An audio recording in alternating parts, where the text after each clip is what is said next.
People, people, welcome back, yo. I don't know what happened. Welcome back, people. 1 second, yo.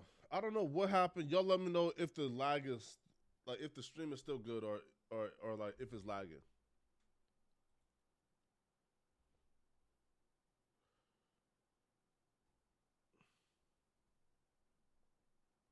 Y'all let me know. Is it still lagging? Bro, he's shooting. Y'all let me know. Is it still lagging? Are we straight? The audio. Oh. Y'all let me know. Is it still lagging or are we straight? All right, cool. We straight. Dolph here. Cool. Come on. Let's get back to it, though. All right, come on. Let's get back to it.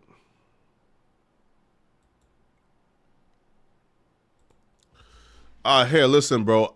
I'm not gonna. All right. I'm not gonna go over all the stuff we already know. All right, so let's get to it though.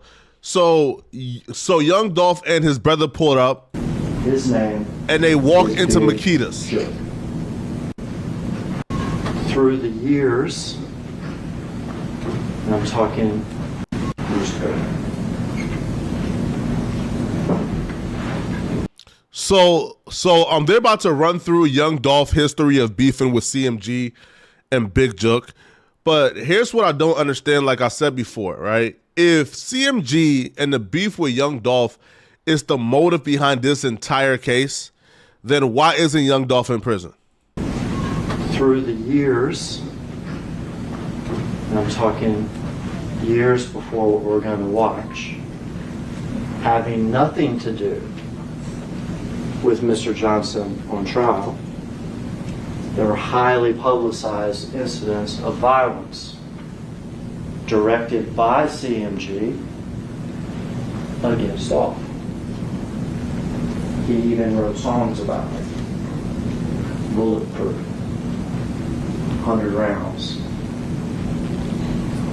And he also spewed out the disses and the insults.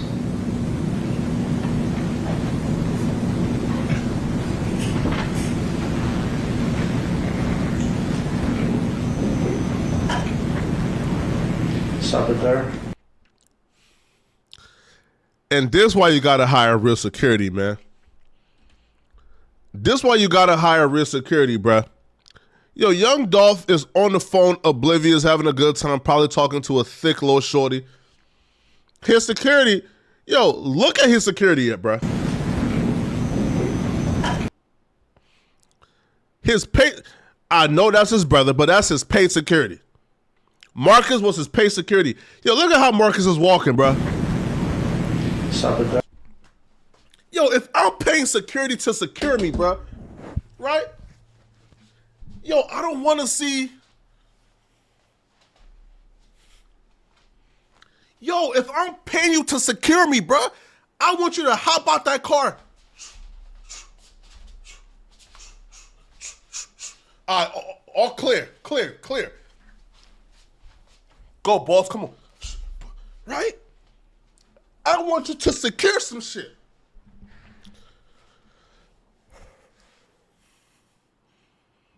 Right? I want you to secure some ish, bruh. I don't want you moving like no street nigga. That's his brother, but his brother was security. Marcus was paid security for young Dolph. Sir, this man here got out of the car with Dolph. That's his brother. His name's Marcus Thornton. His brother, his friend. This thing that we're about to watch has had a terrible impact on Marcus. Not just his brother and his friend, but he also works security for them. In fact, as Marcus walks in this cookie store, he has a gun on his person, and he has another gun in the car. Dolph was well aware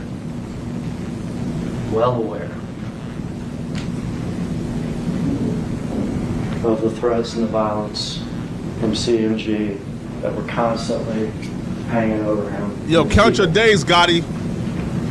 Count your days, Gotti. It's over with now, bro.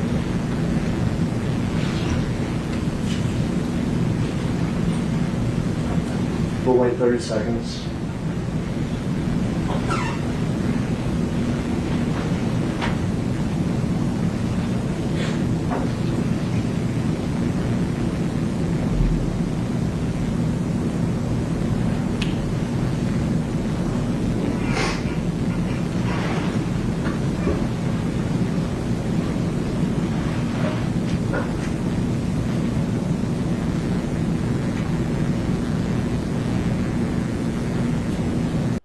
Then here comes the hooligans. Here comes Cornelius Smith and Justin Johnson. The hooligans pulled up about 30 seconds later. Now apparently they was following Young Dolph and them, right? So apparently they was following Young Dolph and them, but then they couldn't turn in when Young Dolph turned in because Young Dolph would have noticed them. So what they did was when Young Dolph turned left, they kept driving straight at the light. So when they went to the light, though, they turned around and came back, right, to corner Young Dolph while he's inside. Stop it there. So Cornelius Smith, the janitor, yo, if you watch Young Dolph and how he got up, walked out that car looking so fly, bruh, to think that Young Dolph lost his life to a bummy janitor, bro, is crazy. That car that just drove up came from this side of the parking lot. It actually had been following Dolph on the street. When Dolph turned in, it went up to this light where it got stopped for a few seconds and then came around. It's a white Mercedes. There's other pictures where you'll be able to see it more clearly. But it's a white Mercedes with back end damage back here on the back passenger side of the car. It's a stolen car. It's a stolen car that our defendant here, Justin Johnson, traded for one car for another at a gas station about 10 hours before this event happened. And understand too though, like when they said that Justin Johnson straight drop, he traded this car for another car. What you have to understand is, so this car right here was a stolen vehicle, right? And they stole it and it's kind of weird too though, because we don't know exactly who stole the vehicle. Some says that Cornelius Smith stole the vehicle, but that wasn't true. But the white Mercedes got stolen a town over. So whoever stole the Mercedes or whoever was in possession of this, bruh, that person still haven't gotten caught yet, or that person still isn't on trial. This man got out of the passenger side of the white Mercedes. Cornelius Smith, the rat.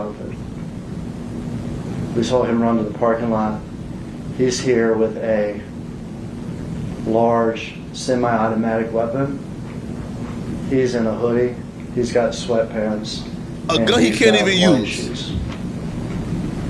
We'll see a second man come out of the car too. Those two men that we're going to see come out of the car, they're going to gun Dolph down. He's inside the business. He has walked over to sort of where the bathrooms are in the business. He's as close as I am to y'all. There's the window, and he's getting shot through the window. Both of these men will shoot. This one in particular, it looks like he's never shot this type of gun before. It's because he probably hadn't. Not in his life. The second man out of the car who's driving is our defendant, Justin Johnson. Now, facts, murder men. Neither one facts. of these men are professional hitmen. At all. if it looks like they don't take tactical shooting stances, it's because they don't. If I was Big Jook, bro, I wouldn't have paid these crash dummies $100,000 either, bro. Yo, if you gonna do a hit like this, bro, at the very least, man, you shouldn't embarrass us, man. Yo, you supposed to hop out on some killers. Bro, you used to hop out looking like a killer, bro. But you hopped out looking like two sets of goofies. Yeah, you got the job done, bro, but it's still an embarrassment, bro. Like, yo, bro, like, our shooters don't know how to use a gun. Let's watch Mr. Johnson get out of the car.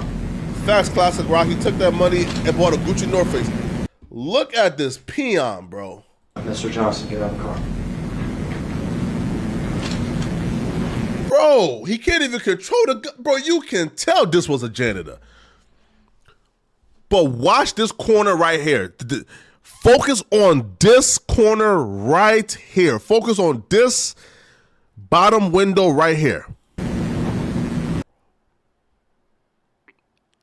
Dolph fell through the window.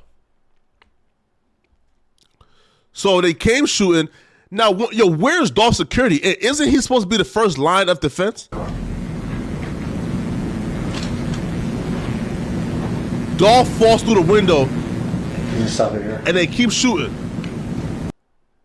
Yo, if you security, why is Dolph here and you over here? Why they walking down Dolph? Why you not shooting back? Was you in the bathroom? Bro, was this dude in the bathroom, bro? This is Dolph here. Remember, he was wearing the yellow. This is Marcus. Remember, I told you he had a gun. He tries to return fire as these two men quickly shoot Dolph. Dolph's body's riddled with bullets. He shot all in the back, in the face, in the neck, in his arms. The first man out was Cornelius Smith, and he has that semi-automatic weapon shooting wildly into Dolph. The second man out was Justin Johnson, who has a handgun, who's firing at Dolph as he lays on the ground. Marcus Thornton starts firing back once he hears the shots. Now we see him emerge from the building. Can't tell in the video, but Marcus actually hits Cornelius in the shoulder, shooting back.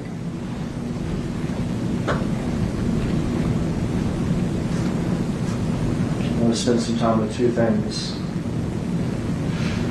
This Mercedes, these two people, Justin and Cornelius,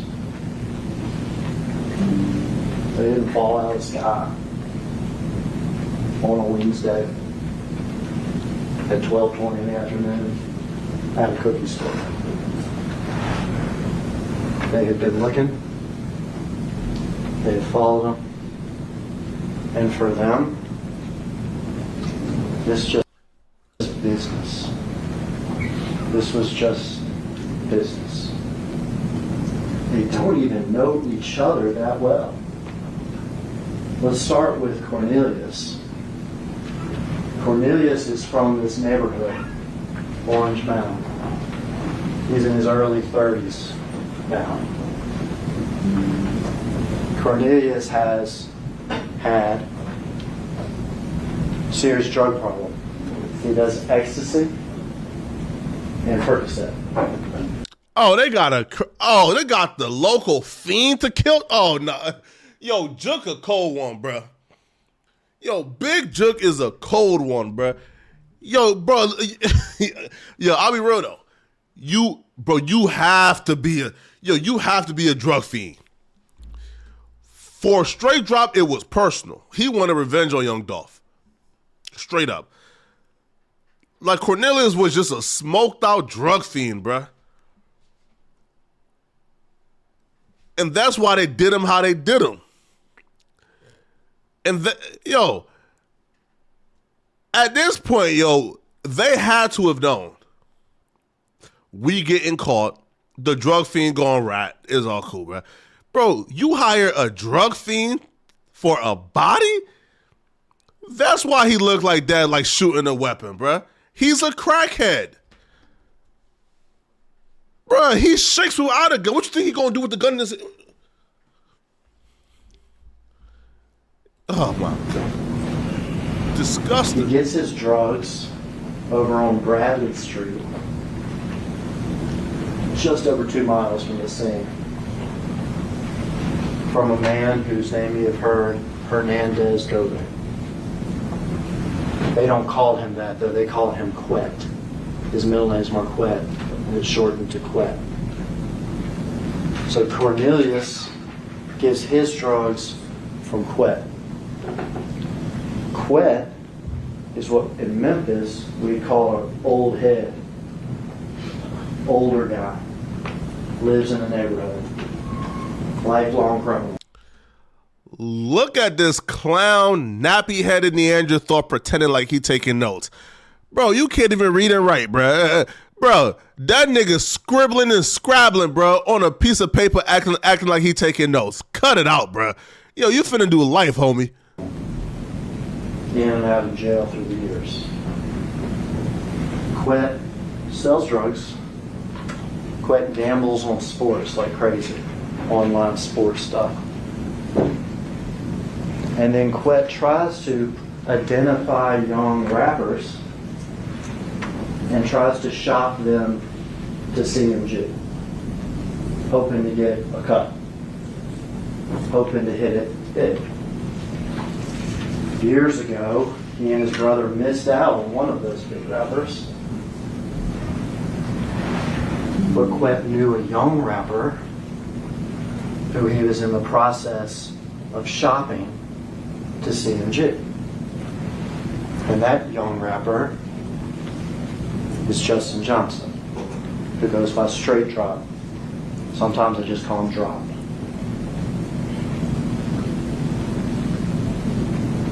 So Quet's the common person. He knows Cornelius from the neighborhood, knows him well, sells him drugs. He knows Justin Johnson. Hey, He's G trying to Bullock, get him to be the next the CMG Rico CMG coming. rapper. Yo, trust me, bro, when I tell you this. Yo, Straight Drop would have done this for a pack of bubble gum. It was personal with Straight Drop. This theory, it was personal with Straight Drop. Straight Drop ain't do this for no record deal. He ain't do, no, it was personal. Trust me. But not just that.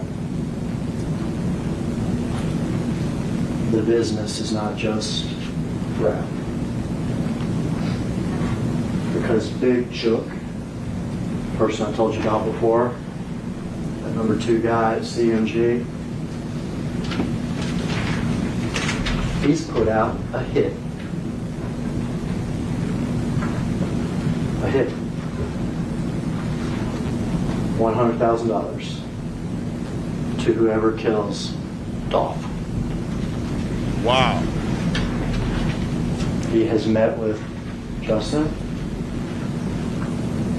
He has met with Cornelius.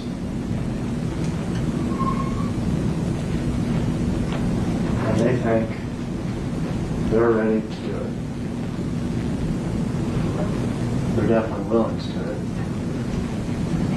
For Cornelius, it would be 50 grand, I guess, that he could waste away on Percocets and ecstasy.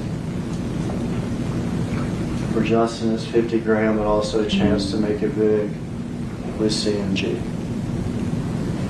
To become the next famous Memphis rapper.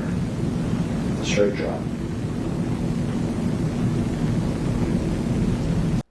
Imagine taking somebody's life because you want to purchase some more Percocets. And imagine taking somebody's life because you want to enhance your struggling rap career, bro. They were sent here. They were sent here.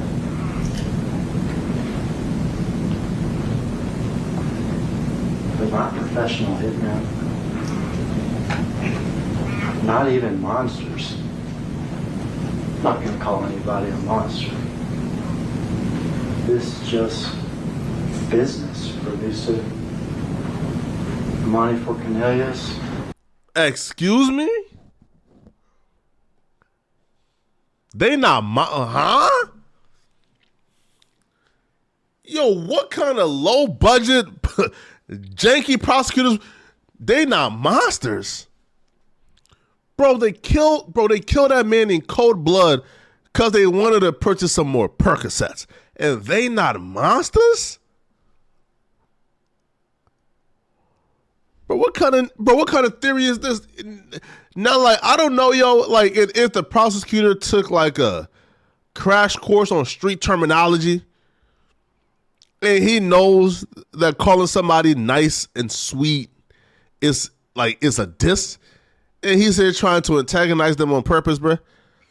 Right? Because he probably thinks, calling these peons monsters is too much credit for him, man. These is nerds, these is dweebs, these is bums. Money and rap fame for Justin Johnson.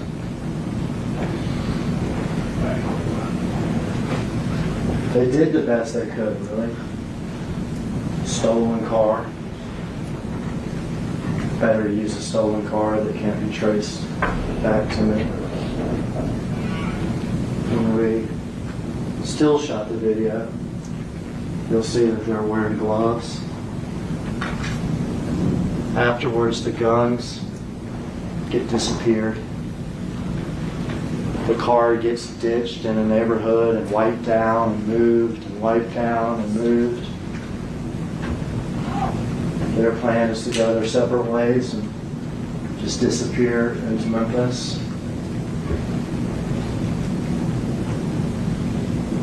They did the best they could.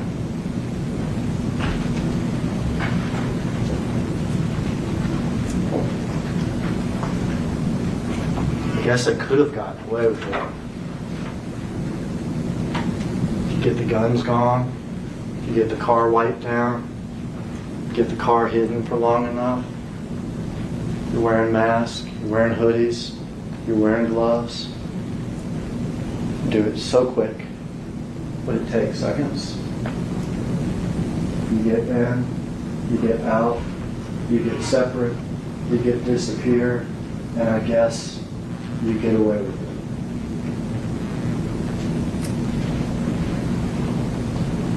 There's a problem there, though. There's a problem there. Still staring at us. One of the big problems. It's not 1981. It's not 1991. It's not even 2001 when I started in this building. Oh, he's stressing. It's 2021. It's 2021. And what I started talking to you about when I first stood up, what you didn't think about, what we don't think about, almost ever anymore. These places have cameras. Places have cameras. Everywhere. It's the hotel lobby. It's walking into the building. It's this courtroom now. And that's the one thing I don't understand about criminals in 2024, bro. Is you're going to get caught. Yo, the technology right now is so advanced, yo, that you don't even need the street cameras no more, bro. Tesla's got, ask Fulio's killers, man. The Teslas is what caught them, the Tesla's cameras.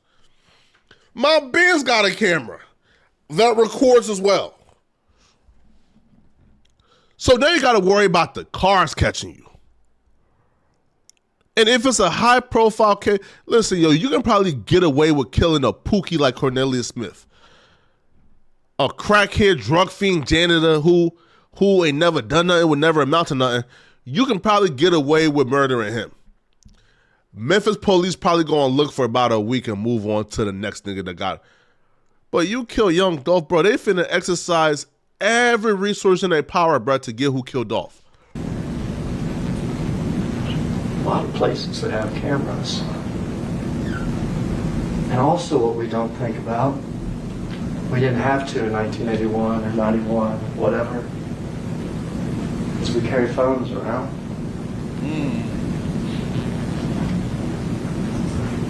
Phones that can give people clues as to where we were, what was going on. No. Tell me these nincompoops weren't dumb enough to bring their cell phone on a drill. Nah, certainly they ain't that stupid. I feel like in 2024, bro, anybody who's going to commit a body, bro, I feel like the first thing they do is turn off their phones. We can wipe down cars. We can use stolen cars. We can get rid of guns. We can disappear in the neighborhoods. We can separate from each other. But it's 2021.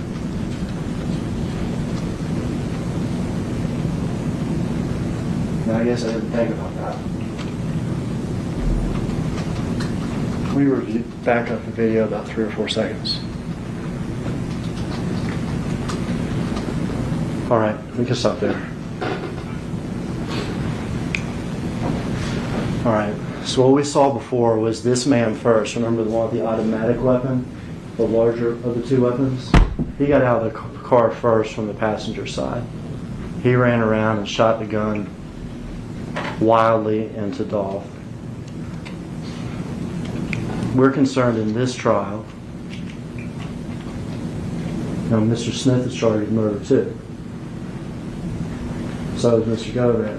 And we've heard that Jamarcus is charged with conspiracy, but in this trial, this is Justin Johnson's trial.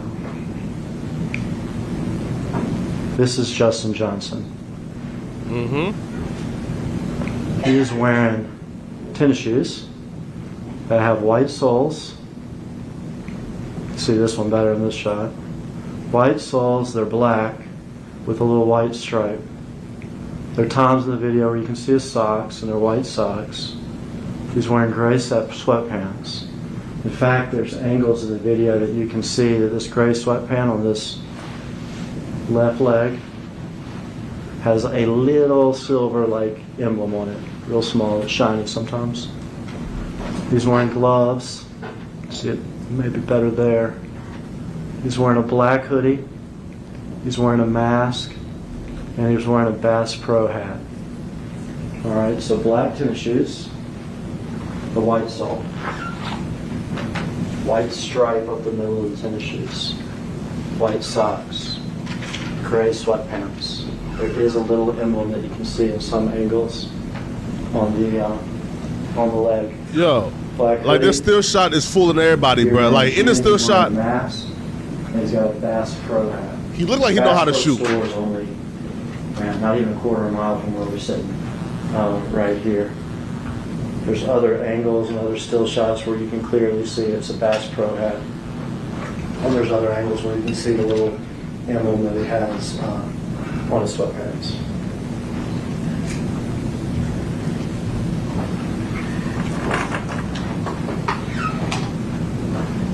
Call him video here. There's a building in Memphis. This happens in the historic neighborhood itself, Orange Meadow. But there's a building in Memphis. It's a historic building.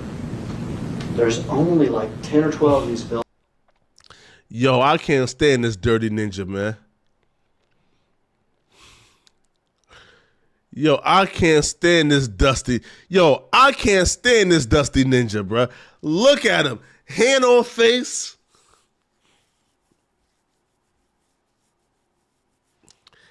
Hand on face, acting like he listening. Yo, listen, yo, jail is all you need to know, bro. Jail is, that's all you need to know, bro, is you going to jail. Buildings in the whole United States.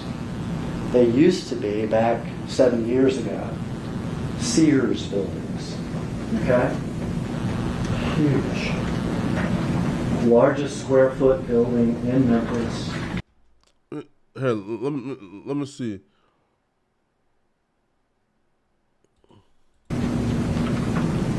That apartment complex has video.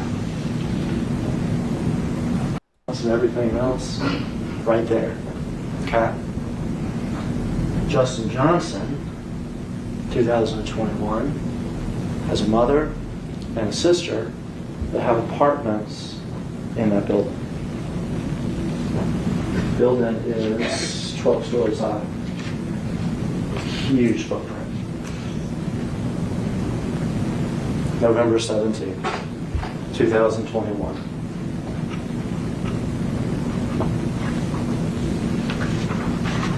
This is less than an hour before the killing.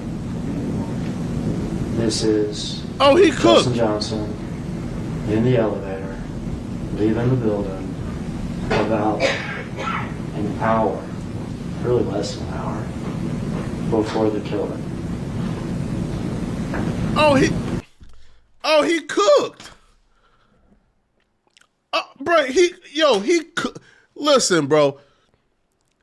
His apartment building has an elevator with cameras, and it caught him wearing the same outfit. Oh, come on, bro. Yo, there's never been a more open shut case in my life, bro.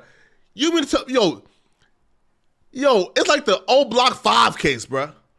They got this dweeb, this peon going out the apartment complex in the same outfit he killed young Dolph in. Man, come on, bro.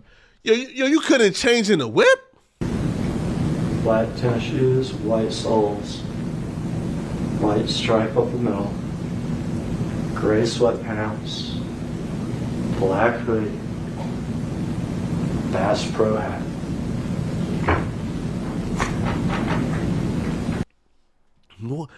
Yo, this is so dumb for so many reasons. Changing into the murder outfit at home while still having to walk past everybody. Yo, imagine somebody else hopping into the elevator with you. Imagine having to walk out past about 3 people before you get to your vehicle to drive off. Like, you didn't think about the possibility, bro, of having to walk past people in your apartment complex dressed up in the murder outfit you used to go kill somebody on camera? Yo, what kind of goofy niggas are we talking? These the niggas they paid $100,000 to kill Dolph?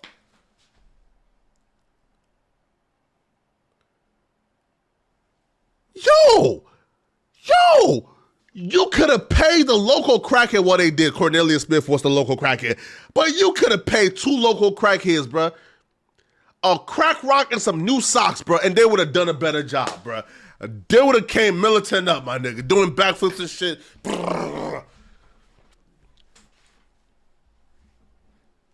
But you, nigga, what? Yo, all my life, I ain't never seen. All my life, I ain't never, ever seen crash dummies this stupid. In fact, you'll see picture after picture and video after video. It's the same outfit he was wearing the night before. We'll see him in this outfit from 2 o'clock in the morning, same day, all the way up to leaving the building right before the killing. The exact same outfit. Nah, y'all lying, homie. Y'all lying, homie. Nah, they lying on straight drop, bro. Nah, yo. Nah, listen. I know he a dummy, but he not this stupid. Nah, they lying on straight drop, bro. Ain't no way you telling me that this man not only wore that same outfit the day of the killing, he wore the same outfit the night before at 2 a.m. while doing some other ish. Was that the only outfit he had? Was the murder outfit? Excuse me? He wore the outfit for 24 hours? He was in the outfit at 2 a.m. the night before? Nah, oh, nah, man. Nah, listen up, man. Straight drop a dummy. He not this stupid, bro. He not this stupid, bro. Yo, Alex B, yo, it has to be the drill uniform, bro. Yo, they in the CMG army, man. Yo, Gotti, yo, Gotti, you next. Listen, yo, they have to be in the CMG army, homie. They have to be in the CMG army. Yo, they were just doing a test drill, man. They did a test drill the night before. And the test drill was, yo, let's see, man. They did a test drill the night before. And that's why he was wearing the same outfit, man. I understand. As that man on the video. I guess as to what kind of car he got caught leaving it at the parking garage of this building. A white Mercedes with back end damage, just like the one we seen in the video less than an hour before. It gotta be a test trip. You can get rid of guns. You can wipe down cars. You can disappear in neighborhoods. But it's not 1981. It's 2021. And from 2 o'clock that morning to 12:23 the same day, he is caught.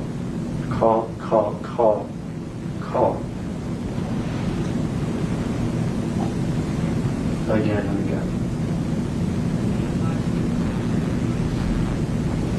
And it's not just before the murder. Cornelius got shot. Can't tell in the video. He got shot in the shoulder. He needs medical attention, or at least needs somebody to look at it.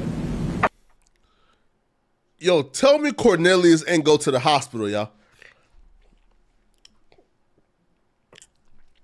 Y'all tell me Cornelius ain't go to the hospital. You'll see the text messages. You'll see the phone location type stuff. You'll see that Mr. Johnson and Mr. Smith, after they ditched the car in the neighborhood, they have another car waiting. That they go over to Mr. Johnson's cousin's apartment. An apartment complex that used to be called the Two-Lane Apartments here. Now it's called the Gospel Gardens Apartments. We're talking within 45 minutes of the killing. So we have the killing. Cornelius gets shot, ditch the car, get in Johnson's other car, and we go to Johnson's cousin's apartment, 2 lanes. So they can try to bandage up Cornelius. So Johnson can change his clothes. So they can try to get away and disappear. How do we know that? Well, their phones, but not just their phones, because again, it's not 1981. That apartment complex has video. You see them arrive in Johnson's other car, which is a white Expedition. You see them from distance walking into the apartment complex. You see Johnson's cousin directing them where to go. You see at this point Cornelius has his shirt pulled up weirdly because he's been shot in the shoulder. Oh, and straight drop cousin is Shondell Barnett, right? It's Shondell Bennett. But my question is, if they were trying to disappear, why didn't they disappear? Because I remember the day that Young Dolph died, like that night, yo, Straight Drop was on IG Live when everybody was saying, yo, Straight Drop, yo, bro, like you kill Young Dolph. He was on IG Live debuting like new music and shit. You see Johnson wearing the same clothes. The gray sweatpants, the black shoes, the black hoodie, the Bass Pro hat. You see him go inside the apartment. At some point you see Johnson come out. Someone else has brought him a change of clothes. You see Johnson get inside that car, inside the back seat of his friend's car, and change his clothes. No longer in the murder outfit. And you see them leave. To disappear almost. Because later that night, we see Johnson back at that big building called Crosstown. He's in his new clothes that his friend brought him at the apartment complex. And he goes to his apartment, and he packs up, and you'll see him at the elevator with his suitcase and everything else, ready to get the heck out of town.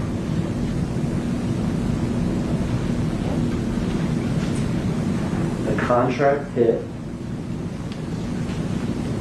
a big joke.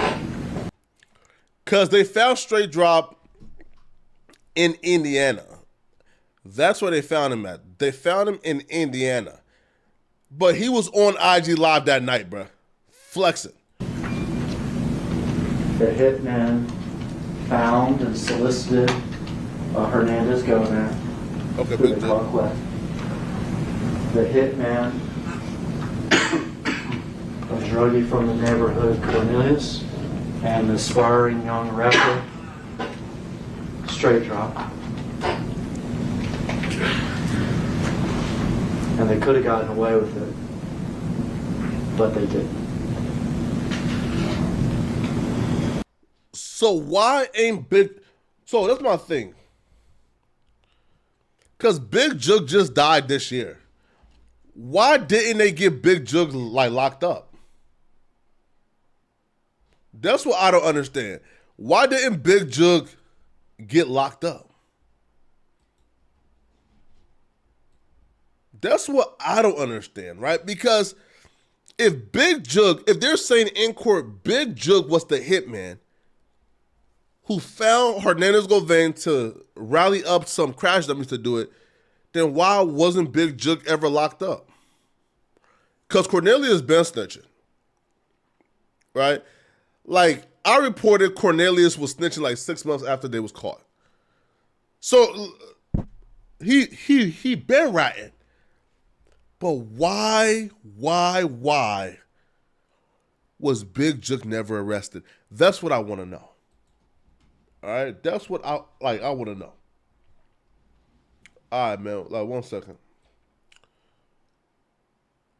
So let's go. Oh wait, hold up. All right. Case. So let's hear Straight Drops. Oh my God. So let's hear Straight Drops like defense. So this right here is Straight Drops defense opening statement. All right, before we get to Cornelius snitching on the stand, yo, Mac Dre says Straight Down should change his name to Straight Cook. That's a fact, all right? That's a fact. And Frank says they let him get killed. DayTM says Chukawana, he told you he was yours too, huh? Hey, man, I don't know what y'all on in that comment section. But look, so at this point, yo, the defense have to come up with some theory, bro. Like you could tell by the defense, bro.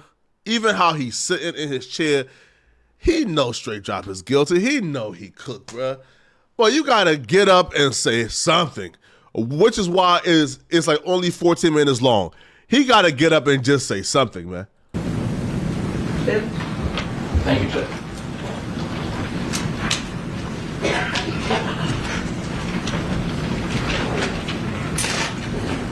Good morning. Good to see you again. Thank y'all for being here. It's an important day. It's going to be an important week. As you all sit in judgment and you evaluate the evidence in this case. And as we talked about in voir dire, Mr. Johnson sits before you innocent. And he'll remain that way. Because at the conclusion of this case, once you've viewed all the evidence and heard all the testimony, you will not be convinced beyond a reasonable doubt that he did this. Because he didn't. Now,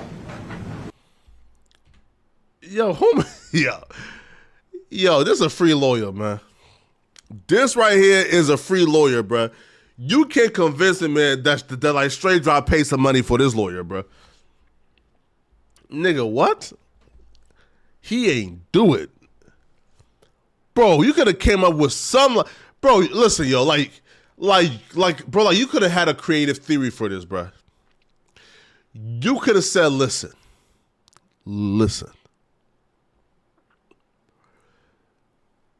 There were actually 3 people in the vehicle. My client was just a driver. Yes, he was a part of it, but he was just a driver. And maybe like you could somewhat finagle a 20-year sentence out of it, bro.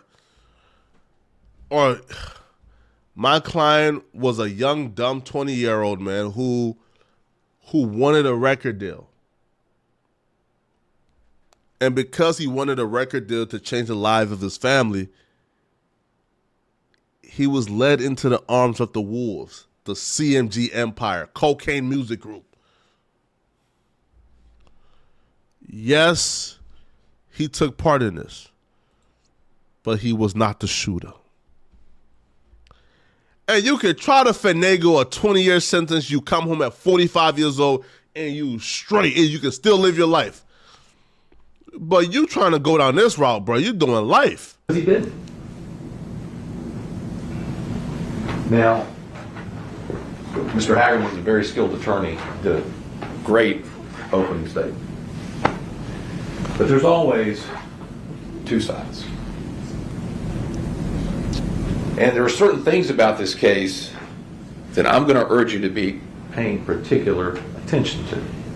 Please do. What is it? You heard a little bit about Govan, and I anticipate you'll get to hear from Govan in this case. You already heard. Excuse? He cooked. Oh, he cooked. He is, yo, they saying Govan gonna take the stand and snitch too? This ain't Govan gonna take, nah. Yo, I don't nigga, what? Your co-defendant, the shooter, is saying that you was with him. And the man who paid you the money is about to take the stand and say that he paid you to kill. Oh, bro, why did you take this to bro, why take this to trial? Why not take a plea deal? You're going to be hearing from Mr. Smith. You know, and Mr. Hagerman talked about Mr. Govan and said he liked to, you know, get an interest in young rappers, right? He liked to exploit. He liked to exploit young rappers. Like Mr. Johnson. He brings no skill to the table, but you're going to hear testimony about how he intended. It was his sole mission to get a 30 to 60% piece of Mr. Johnson. You're going to hear him say, oh man, Mr. Johnson was going to go platinum. And he and his god brother had missed out on this golden opportunity for another rapper, and they weren't going to let that go by. They weren't going to let that go by again. And so he gets his claws into Mr. Johnson. All right? And what you're going to hear is, as the process goes on, is the idea is that he's going to sign with CMG, Mr. Johnson is. But there comes a point in the road where what Mr. Govan wants, which is a meal ticket, the payday, and what Mr. Johnson wants, differ. Yo, Alex and Laura gonna talk him into a death penalty. They take Facts. this trip to Atlanta. Okay. And the whole idea is that they're going to go to Atlanta, and this is Mr. Govan's chance. He's got another guy he's going to bring in to help sell the management contract, which is going to give him this massive piece of this young up-and-coming artist. And you're going to hear, this is about September of 21. This is right before November. And you're going to hear that they go to Atlanta to meet Jook, who is one of the higher-ups at CMG. Right? They go to Atlanta, and while in Atlanta, Mr. Johnson decides, I'm not going to go your way. I'm not going to go your way, Govan. I'm not going into business with you. I'm going to do it without you. And at that moment... Yo, listen. He hasn't gotten to it yet, and I haven't heard this yet. But please tell me the theory isn't Straight Drop turned down Hernandez Govan's contract, and after he turned him down, Hernandez Govan and Big Jook is now framing Straight Drop. Framing him to appear for him to be the killer? They're framing him. He's not the killer. They just making it look like he is for revenge. Please tell me you didn't pay for this lawyer, homie. I anticipate you're going to hear Mr. Govan say he was really mad. He felt some kind of way about the fact that he had, in his mind, his perception was he had done all this to help this up-and-coming star, and now he was going to be left to the wayside, and he wasn't going to get a piece. And he's so angry that he leaves Mr. Johnson in Atlanta. Leaves him there. Mr. Johnson has to find another way home. You know, Mr. Hagerman talked about, it's not 1981, right? It's 2024 now. It's 21 when this happened. We're going to get a piece. And he's so angry that he leaves Mr. Johnson in Atlanta. Leaves him there. Mr. Johnson has to find another way home. Yo, it'll be interesting to know. So first off, that's cold. That's cold. Drove that man to Atlanta, bruh. He don't want to sign to you, bro. Leave him there. That's cold. But how you go from that? Like, how you go from them leaving you in Atlanta stranded and deserted, like, to you orchestrating a hit and committing a murder on their behalf? Mr. Hagerman talked about, it's not 1981, right? It's 2024 now. It's 21 when this happened. But there are certain things that are as old as time. And that's greed, right? Pride, and deceit. And that's what Mr. Govan has, is greed.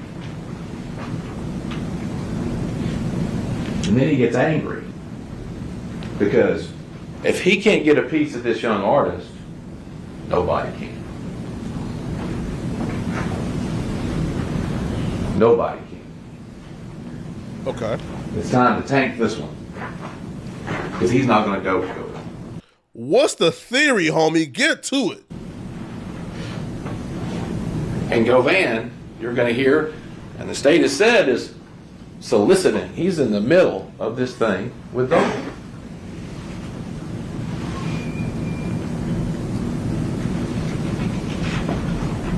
It's going to be important for you through this case to really pay attention to credibility.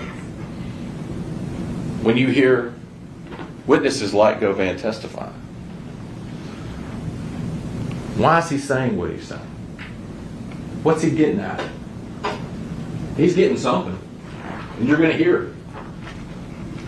He's got a vested interest in making sure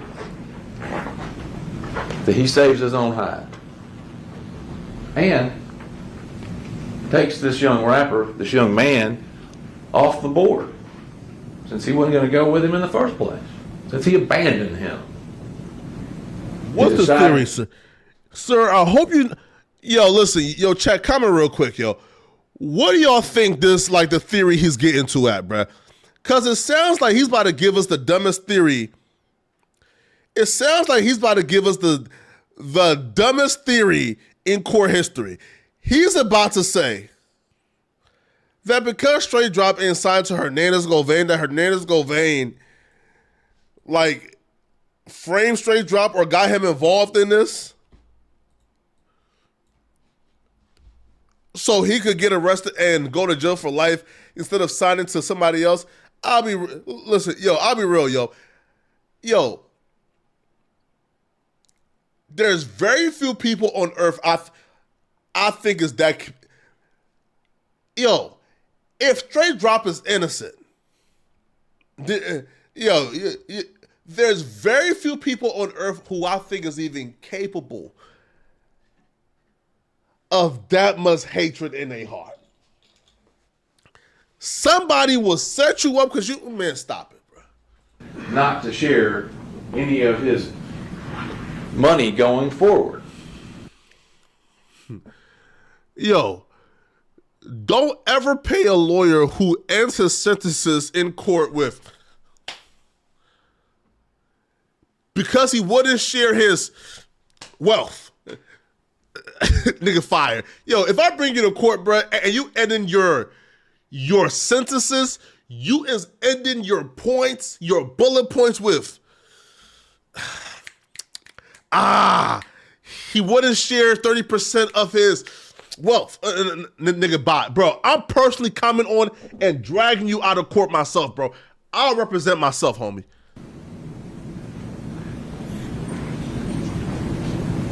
The same is to be said for Mr. Smith.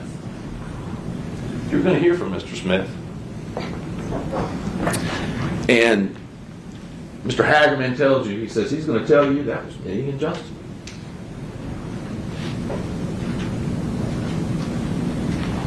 You will also hear about other things Mr. Smith has said during the same time that he's been meeting with the state, meeting with law enforcement, trying to save himself. And why he's doing this, why he's meeting with them and telling them this story, you're also going to hear he's writing letters to his family and telling his family, I didn't really do this. I didn't really do this. I'm just going to get the deal. I just want the deal. I want you to know I didn't do it.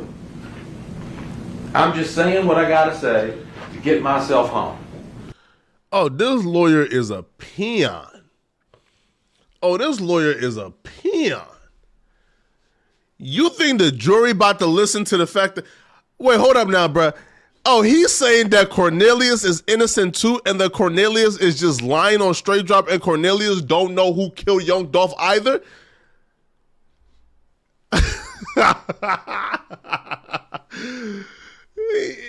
Hey, yo, listen, yo. This man about 45 years old and graduated law school 6 months ago, bruh. This ain't the lawyer you want, bruh.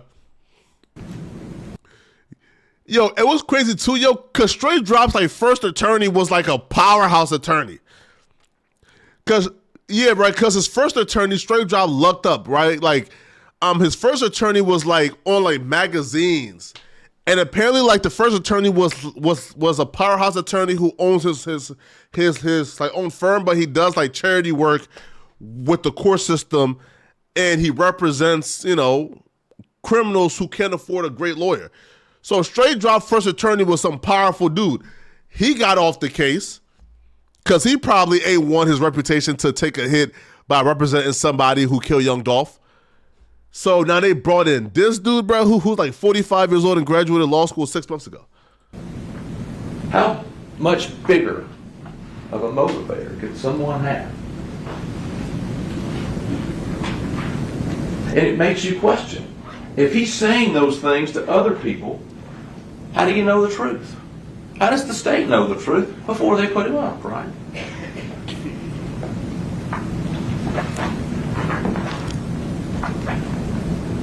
You know, you're right, 2021, there's video.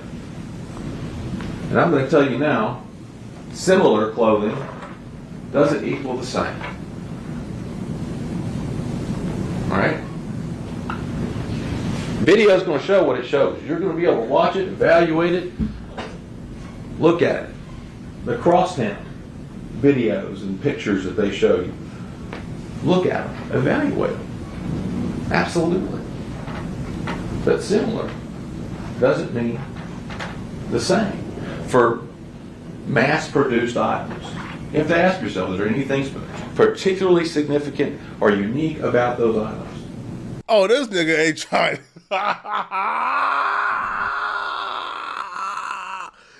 Yo,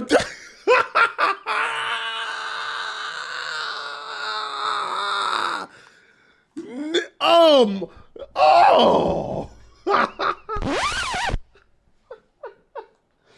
Nigga, what? Yeah, yo, his defense. So if y'all not catching on, all right? If y'all not catching on, okay? If you're not catching on, I'll let you guys.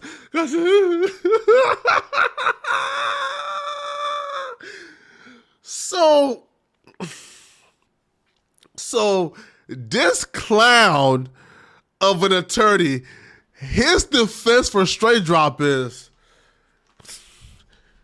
jury of his peers. I know he's in the exact same outfit that the murder took place in. I know he was seen since 2 a.m. in the morning wearing the same outfit that the killer was wearing. However, Nike produces 1 million copies of those shoes. Bass Pro Shop creates 1 million of those hats. Nike creates 1 million of those sweatshirts and those sweatpants.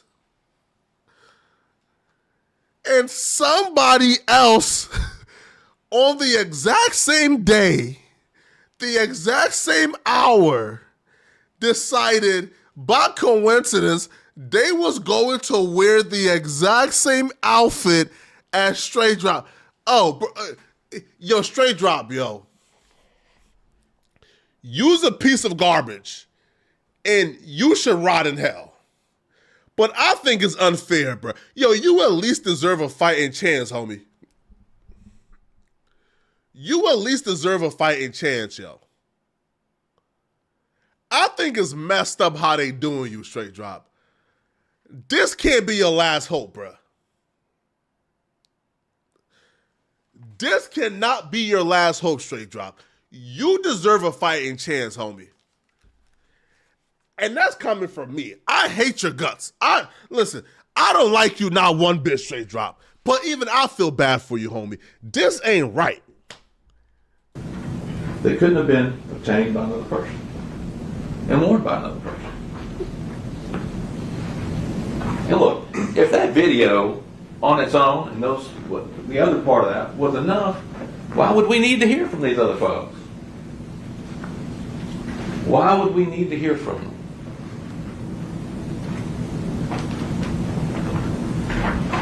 They want you to hear from them. They need you to hear from them because there was references of cell phone information. That cell phone information isn't going to be able to pinpoint where they are or where these phones are. That area has all sorts of other locations in it. Yo, this is one of the dumbest. Bro, this man said, hey, yo, this man said, and hey, listen, bro. All right, hey, listen, bro. Somebody else had on the exact same outfit coincidentally, all right? And coincidentally, Straight Drop was in the vicinity of the murder, all right? He was in the vicinity wearing a similar outfit. Somebody else was also in the vicinity wearing a similar outfit, and that person committed the murder with Cornelius Smith. But Cornelius Smith is also innocent, and he's lying because he never committed the murder. He wasn't there. He just, bro, oh my God, yo. I hate watching this, bro, because now I got to feel some sympathy for Straight Drop. You're going to hear, you heard that car was wiped. You're going to hear that they did fingerprint analysis on the car. Cornelius Smith's prints are on the car. Another individual named Kristen Gardner on the car.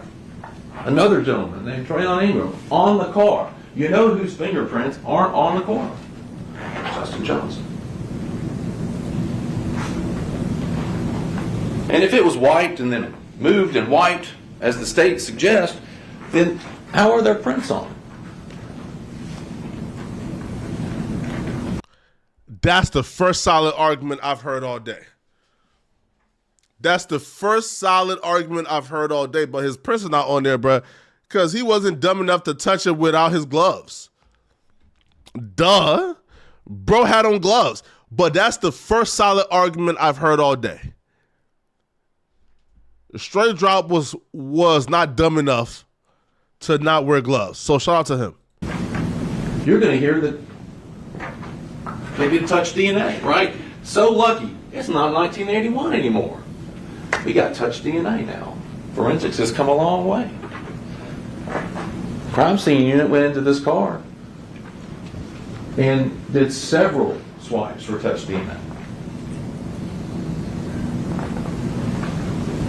They don't have anything saying Justin Johnson's DNA.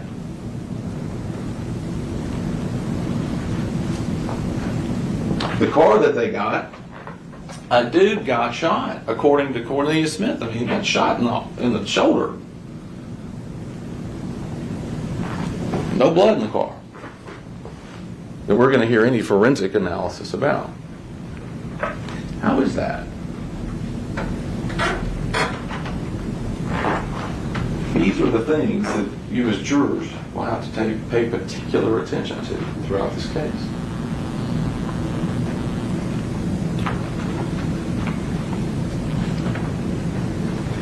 The shame of it is that people like Govan and Cornelius Smith are going to get an opportunity to come and lie to your face. That's the shame. And they will. The judge instructed you earlier some of the things to be mindful of among credibility. So they appeared particularly honest. And then there becomes one really important. To what degree does what Cornelius is saying differ from what Govan is saying? Pay attention to that. But Govan was not like present though, right? Like Govan.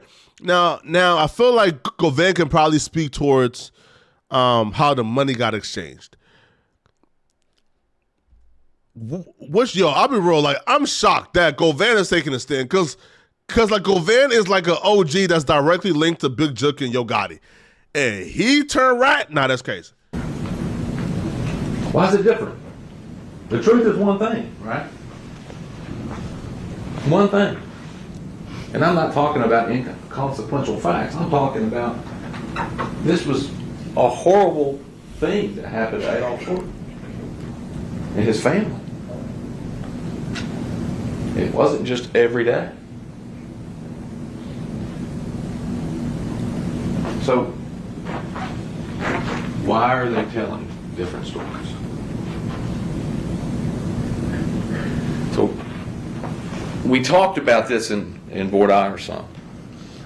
The idea of keeping an open mind. I'm going to ask you again to do that.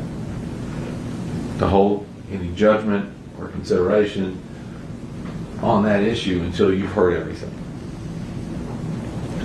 And remember, I completely agree. This isn't business this week. This is justice.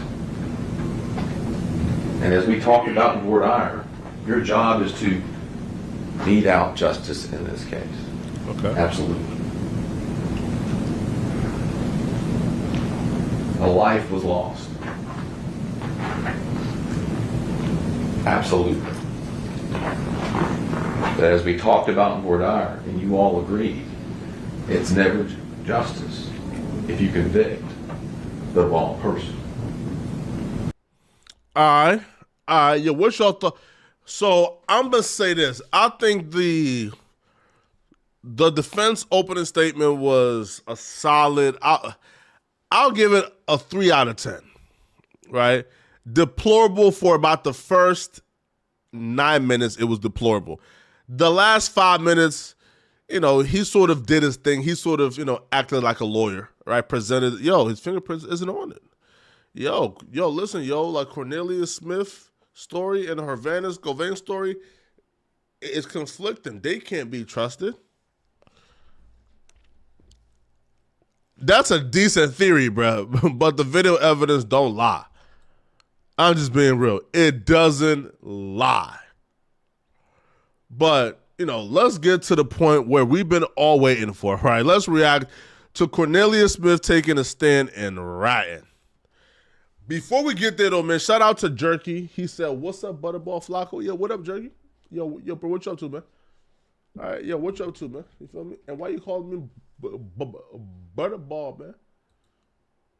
Why you calling me Butterball, man? Like what's going on? I thought we were homies, bruh. You called me Butterball, man, like you the op. What's going on?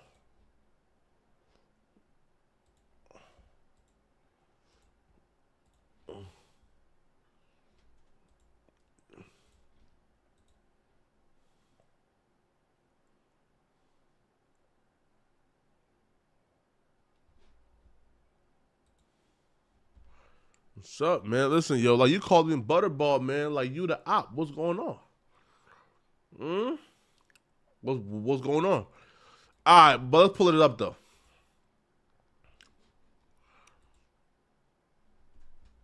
Let's go.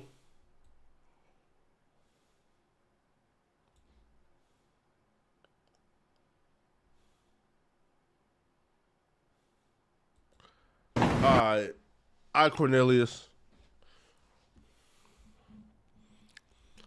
Our boy Core. Yeah, well, not our boy, but Core, aka Core Nut, aka Core Nut the janitor, aka Top Rat, aka the fiend responsible for taking young Dolph's life, is apparently taking a stand. Now, apparently, though, like they're not showing his face while taking a stand. Apparently, like he's being protected. Yeah, this is only like in Memphis court for some reason, bro. Because like, Florida court, bro, like they showing like the faces. But he's taking a stand to snitch on not his Cody, because they got 2 separate trials, but to snitch on the person, he committed the murder with, right? Straight drop, aka Justin Johnson. All right, Mr. Smith, tell me your name. Cornelius Schmidt. And spell the first name. Cornelius. And the last name. Smith. Now there's a microphone next to you to your right, but you don't have to worry about it. Church. You can look out toward me, keep your voice up, so I can hear you back here, okay? Yes, sir.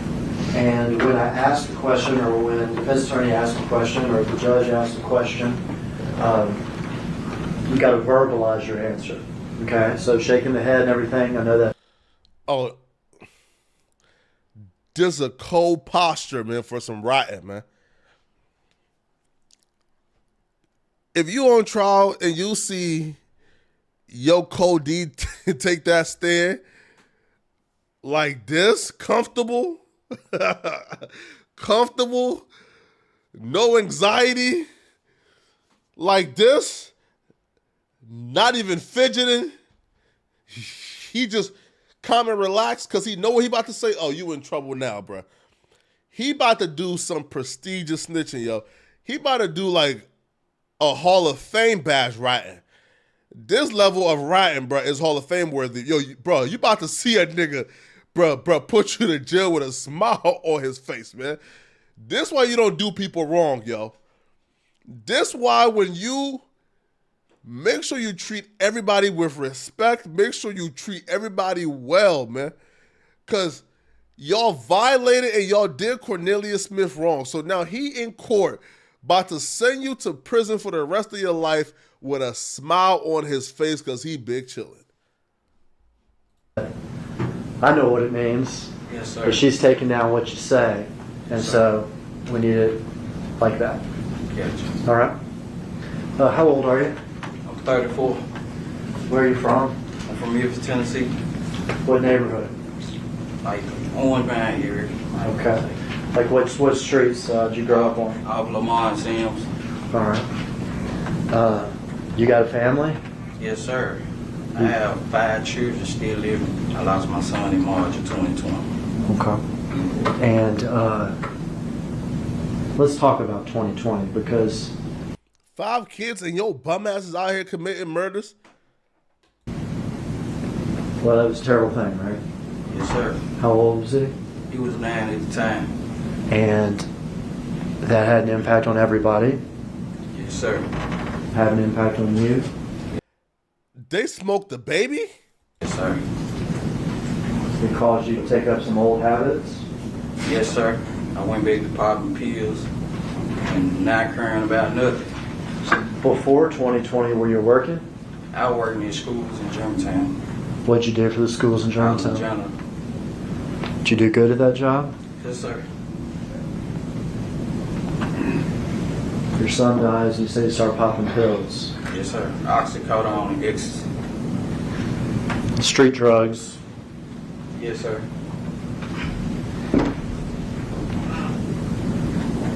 Did you start hanging back in your old neighborhood? Yes, sir.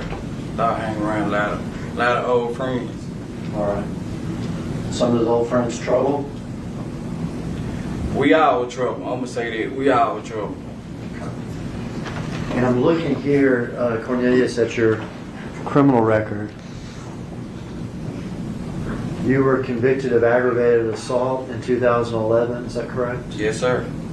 Convicted of misdemeanor drugs in 2014? Yes, sir. I'm sorry, 2012. 12. Case started in 2011 and ended in 2012. Yes, sir. That was misdemeanor drugs. Yes, sir. And then resisting official detention in 2014. Yes, sir.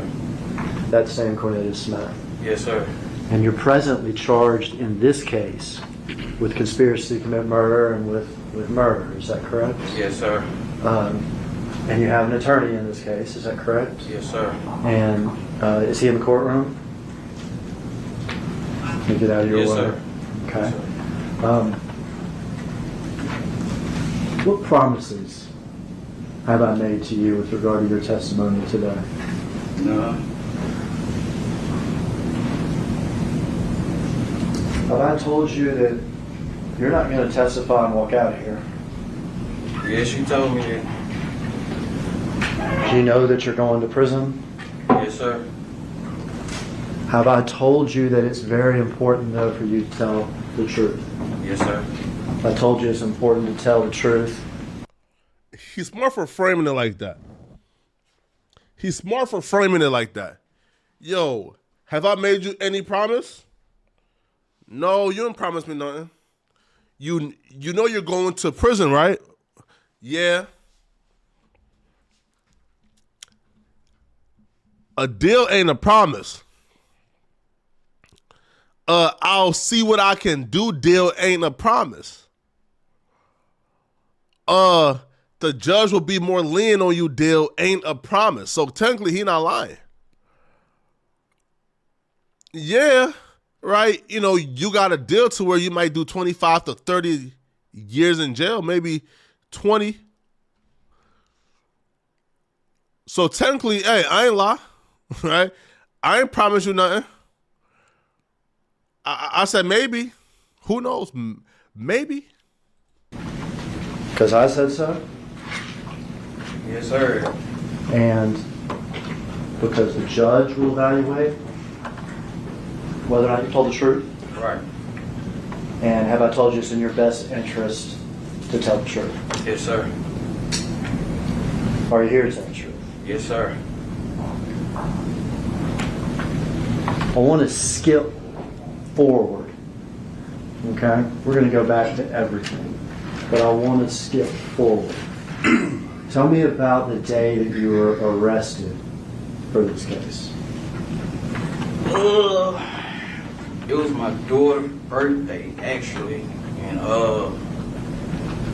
I was out. I had took her some cake and ice cream to school for her birthday. And the U.S. Marshals they were trailing me the whole time. I didn't know that they were trailing me because I had saw Govan the day before.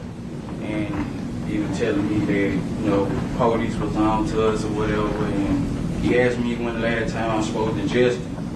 And he was saying, I was like, it's been a minute. So he was like, they just ran in Justin's spot the night before.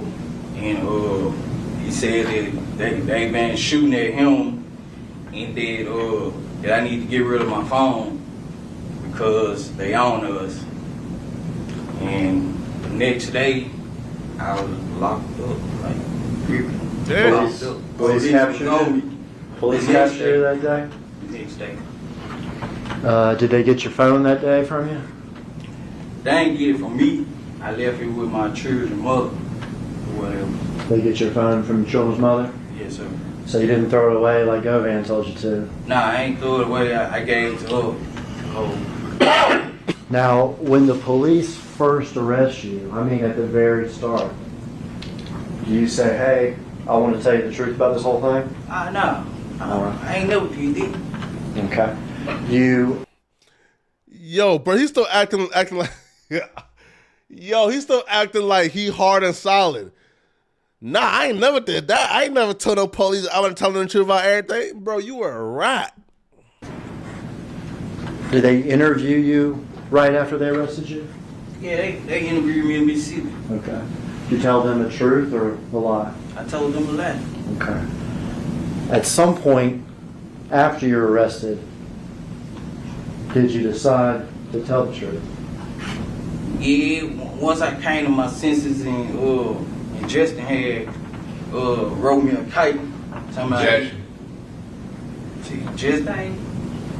So let me tell you, when you hear another lawyer speak up and object, that means you stop talking. Okay? And you'll be instructed to either move on or to another question. Okay? And I think so the objection is going to be hearsay. So let me try to get you. Yo, hey, yo, this is so embarrassing, yo. Like the prosecutor is telling the defense, the prosecutor is telling the defense, yo, what grounds his, what grounds and his objection is for, right? So like he says objection. And they're all like waiting to find out, okay, on what grounds? And the prosecutor had to help him out, bro. Like you were objecting on grounds of hearsay, right? All right, cool, bye-bye. Judge, and here's why it's not hearsay. Yeah, what type of peon attorney are we dealing with, bro? Well, let's try to back up, okay? So you said after you arrested, you came to your senses. Is that correct? Correct. And you say that Justin, is that the defendant in this case? Yes, sir. Had written you something that you called A kite. a kite? Okay. Without saying what was in that kite, and that's a letter, is that right? Yes, sir. Without saying in that letter, after you received that letter, did you decide to tell the truth? Right. Yo, this is a cold one, man.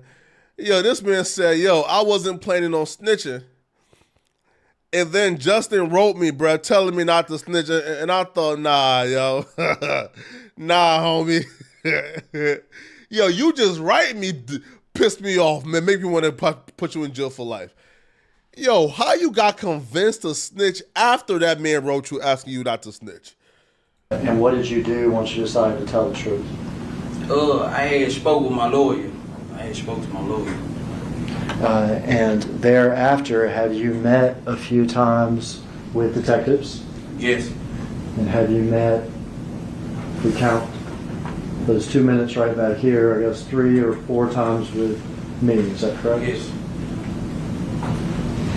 Would it be fair to say you did that because you realized you had been caught? Yeah, I've been caught and I got a conscience too. Now they don't know where my senses. Yeah, I got a conscience. A conscience is crazy.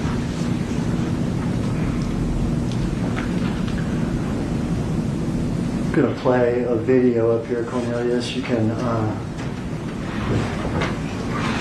turn a little bit, see it once we start playing.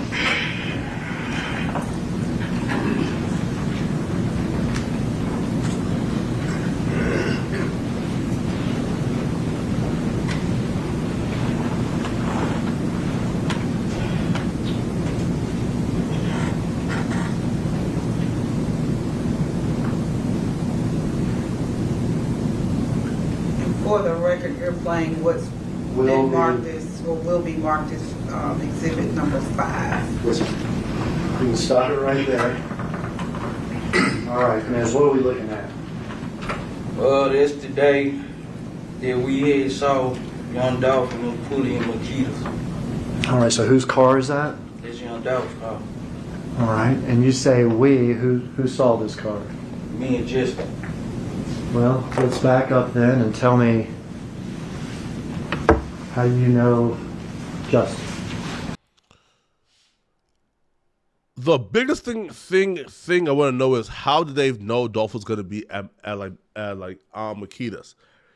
I know they if they were following him, but follow him from where? From the toy drive, from the gas station, because they left the crib and put on that particular murder suit. So they was stalking him all day, but how did they find him?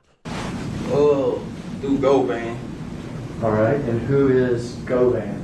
Hernandez Govan Quick. We know him by Quick. Okay, who is Quick? Sochi. All right, you say associate. Is he younger or older than you? Older. What neighborhood does he hang out in? Orange Mountain. Does he live over there? Yes, sir, he did. Do you know what street his house is on? Bradley. Are you familiar with that street? Yes, sir. Did you ever buy drugs from Mr. Govan? Yes, I brought ecstasy pills. Okay, would he sell you ecstasy pills? You ever heard the term like old head? Nah. Okay. Would you consider him sort of a older criminal figure in the neighborhood? Yeah, I call him like a bro. Okay. Yo, he's an old head to like Justin Johnson. Your Cornelius is grown, bro. Like he in his 30s, bro. Did you have another guy in that neighborhood you used to hang out with too? Yeah, Big Bobby. Big Bobby. And is that Bobby Carter? Bobby Carter, yes, sir. How often would you be over there on Bradley Street? I know that's just about every day. Okay. So this was a hangout area, and you would buy ecstasy from Quet. Quick. All right. How is it that you met Justin through Quet?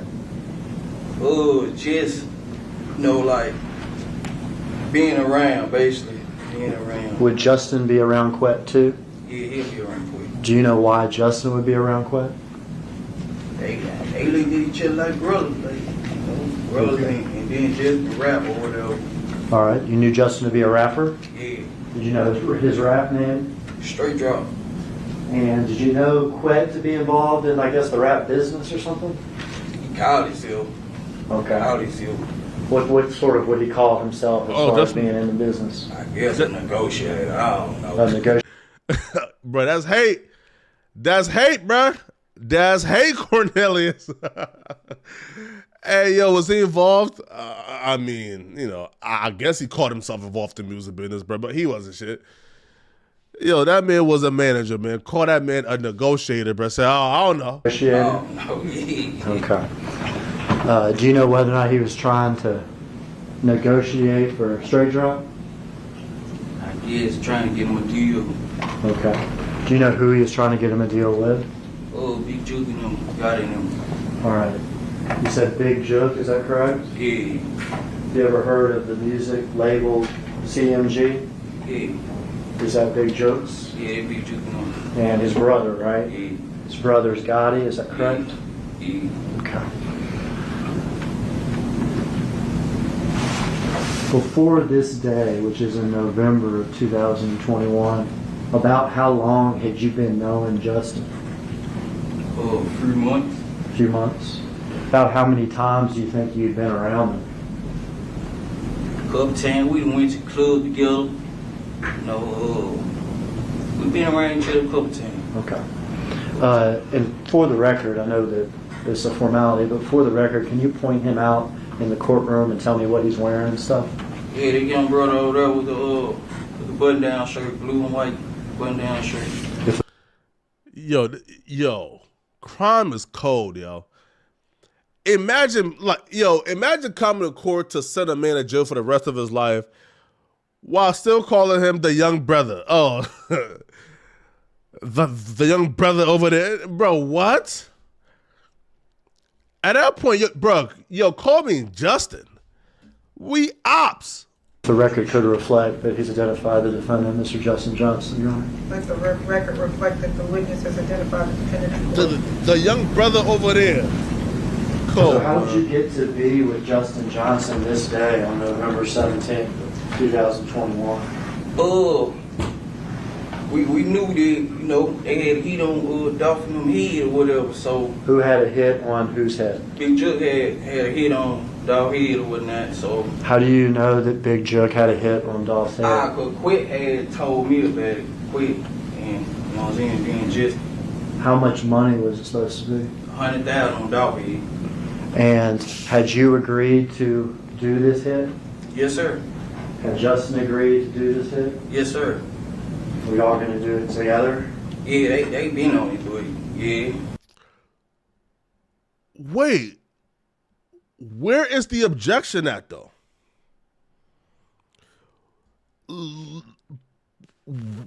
Huh? Wouldn't that be hearsay, though? Because how do he know Justin agreed to do the hit?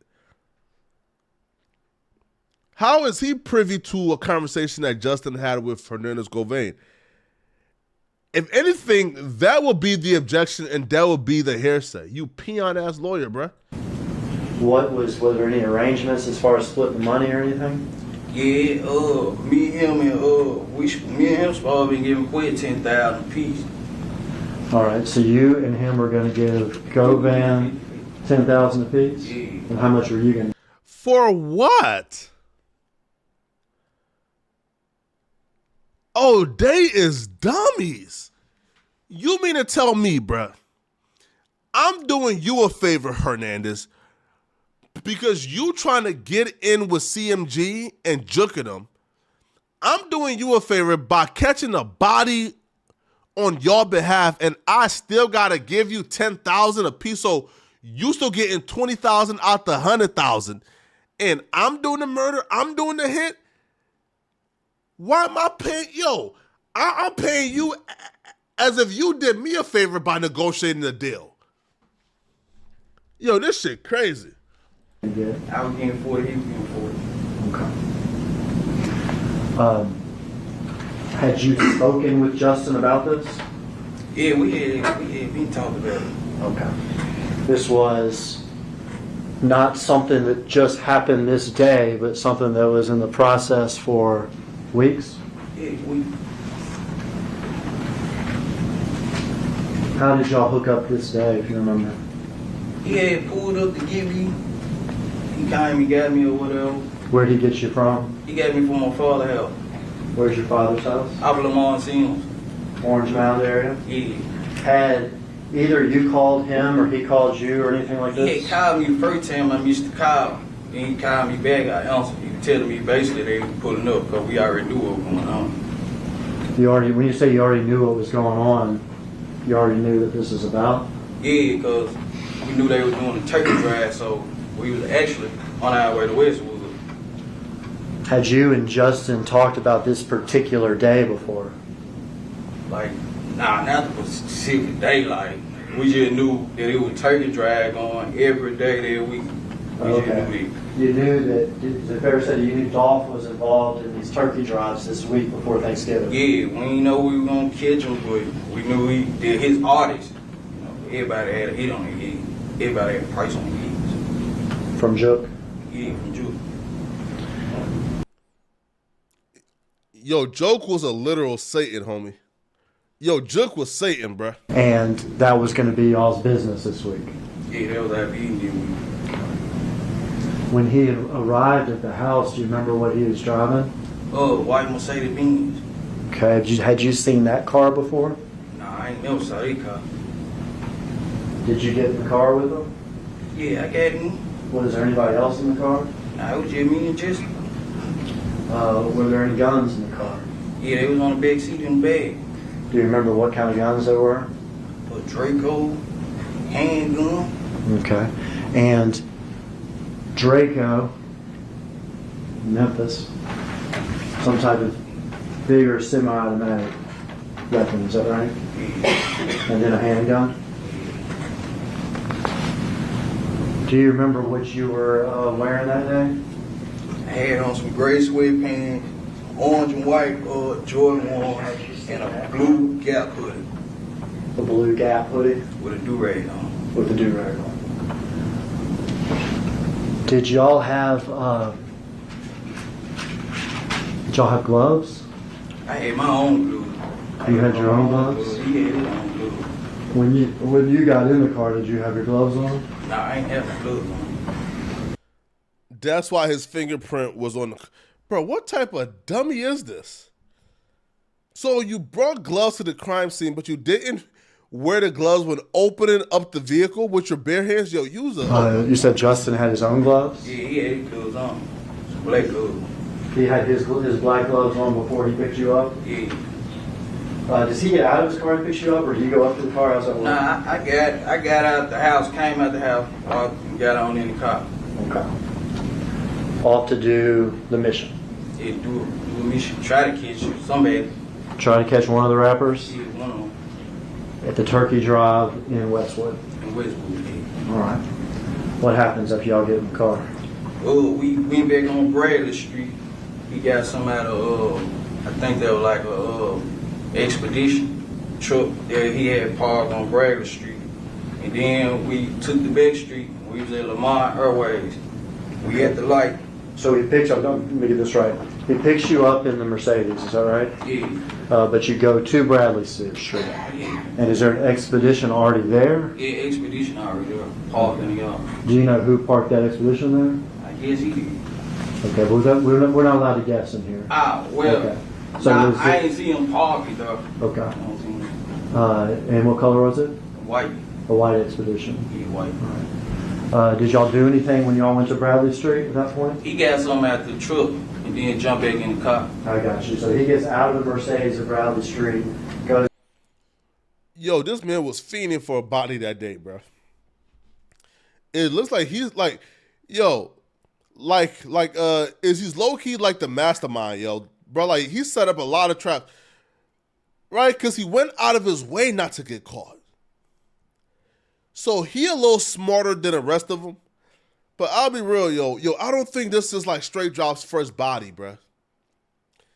For some odd reason, for some eerie reason, yo, just seeing the steps he took by leaving another getaway vehicle parked there, had several stops set up, had a friend already on deck to bring change of clothes. Yo, it just seemed, bruh, like, and he got out of town and went to Indiana. Yo, it just seems, bruh. It just appears that this ain't the first murder, bruh. He was just too prepared. Goes into the expedition and gets something. Yeah. And comes back. Come back. Do you know what he got? Nah, I don't know. Are y'all talking at this point? Nah, we wasn't talking, like, cause he was on the phone at first, then he hung it up, but we wasn't talking about, really. Okay. Now, y'all were cool with each other, is that right? You and Justin? God. He gets back in the white Mercedes. Yeah, he get big in the white Mercedes, and we take the back street, I think Gentry and stuff, to, we was at Lamar and Airways. We finna get on the expressway, going to the expressway. Okay. Bradley to Dedrick, is that what you said? Yeah. And then y'all are going to get on the expressway. Yeah, we finna get on the expressway on Airways. Okay. But and this is Airways that we see. Yeah, this Airways. Okay. What happens once y'all get to Airways? We at the light. Dolph come clean across the light. How'd y'all know it was Dolph? Everybody know, how he car is, armed with T cars and stuff. Yeah. People in Memphis knew about that rap, right? Yeah. That camouflage white and green and blue route. Wow. Yo, they found Dolph like that by accident? Yo. You see, yo, and that's one of the main reasons why, yo. Yo, you should move a little bit more low key, bruh. Had that bright car that's camouflaged and everybody know it's your vehicle, bruh. Yo, they found Dolph like that by accident, by coincidence? That surprised you? See him like that? Yeah. Did you say anything or did Justin say anything? We was like, there go dog right there. All right, what did y'all do? We received the trailer. Proceeded the trailer. So y'all are following him on Airways? Yeah, right over the street. And you saw the first part of this video, didn't you? Yeah. Did you see him pull off here to the cookie store? Yeah, he pulled in the cookie store. What'd y'all do? We made the block. He came with the bagway. I jumped out. We started shooting. All right, well, let's back up here, though. We saw him pull off of Airways to here, is that right? Yeah. Y'all, can you see my little pointer? Yeah. Y'all would be traveling this direction on Airways, is that right? Then did y'all do a crazy U-turn or anything, or what'd y'all do? Nah. We came with the back street. Following the clickers is what y'all did? Yeah. Okay. We went to the light, made a loop around. Yo, Snoop. Did Yo, you see bro. him get out of his car like this? Nah, I ain't I'm live right now. at the car. Okay. I bet.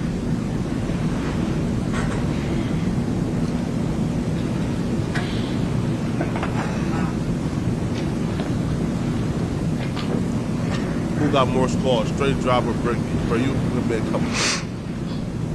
Y'all crazy.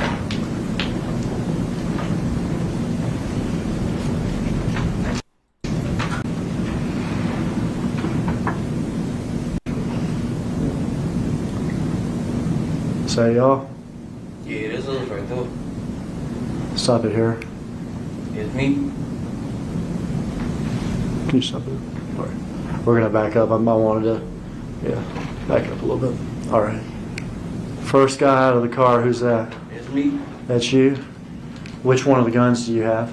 I got the little Draco style gun. Okay, that's that semi-automatic weapon, is that right? Yeah.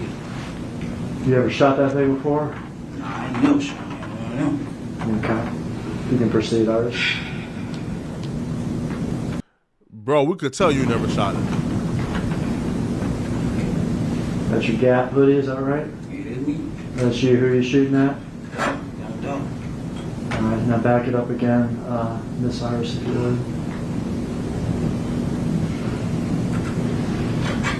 Back it up for Justin getting out of the car.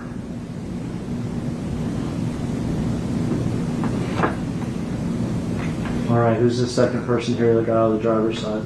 It's just He's got the smaller handgun, is that right? yeah, bad baseball hat, bad pro baseball hat. You're firing this crazy thing. What you see? What are you feeling? I wasn't feeling nothing at the time, but I ain't gonna even lie. I wasn't feeling nothing at the time. I was just trying to get some money. Trying to get some money? But there's so many. Yo, this is why, yo, I despise bums, yo. I despise bums, yo. I despise and I hate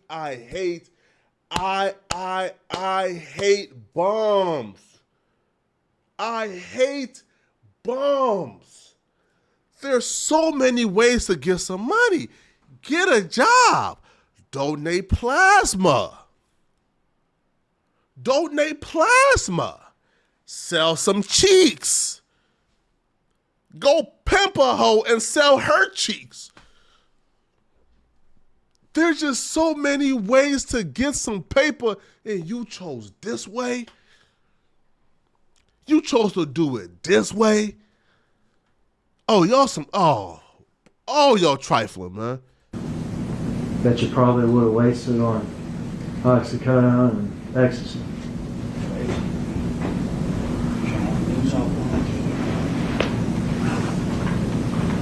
You shot that gun a bunch? Right in there? Right then and there. Yeah, I can't tell you how many times I shot out.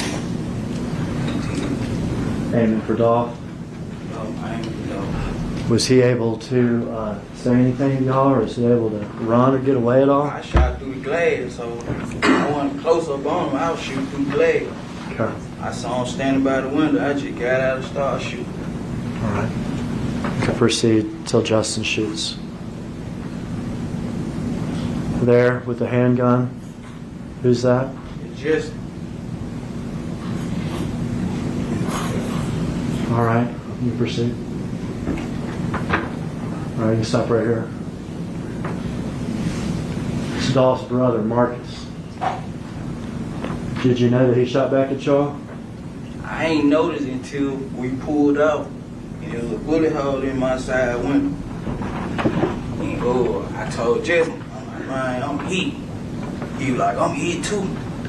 So I see I'm hit right here on my leg.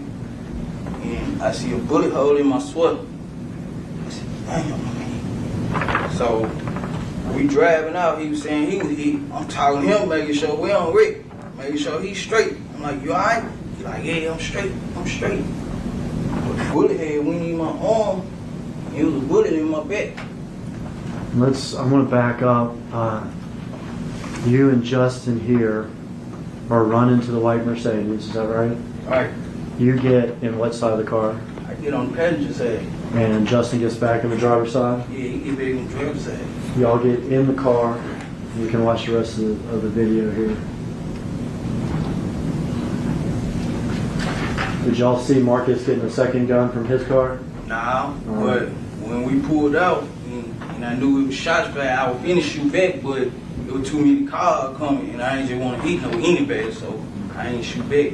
Because Marcus was shooting at y'all as y'all were leaving from down here. Is that right? Yeah, And you would be in the car at this point, yeah, we was in the car. looking backwards. Yeah, I was looking back, but we had, like, how we were driving, like, how he was driving, he was all the way on the other side, but, you know, so I ain't want to just shoot back and hit nobody. So the Damn. shots, all the shots that you fired were the ones we saw right here with Dolph. Is that right? Yeah, And Justin too? yeah. All right, so y'all didn't shoot back at Marcus as y'all were Nah, we driving. shoot back at him. You This is so say you fucking got shot in sad, the yo. shoulder, Yeah, I got hit in my shoulder, in my upper arm, in the upper arm, shoulder area of your on my leg. right and your leg, and you. Yo, why ain't he die, bruh? Yo, why wasn't Marcus aim a little better, bruh? Yo, even life in prison ain't good enough for these scums, yo. You supposed to die. Realized you had been shot once you got in the car. Yeah, once I got in the car. Could you still have a scar from when you got shot in the arm? Is that right? Yeah, right. Yeah. Mark, I have him step down and display this to the jury real quick. Come on, just right there. Turn sideways here. Just walk down this way, backwards toward the field.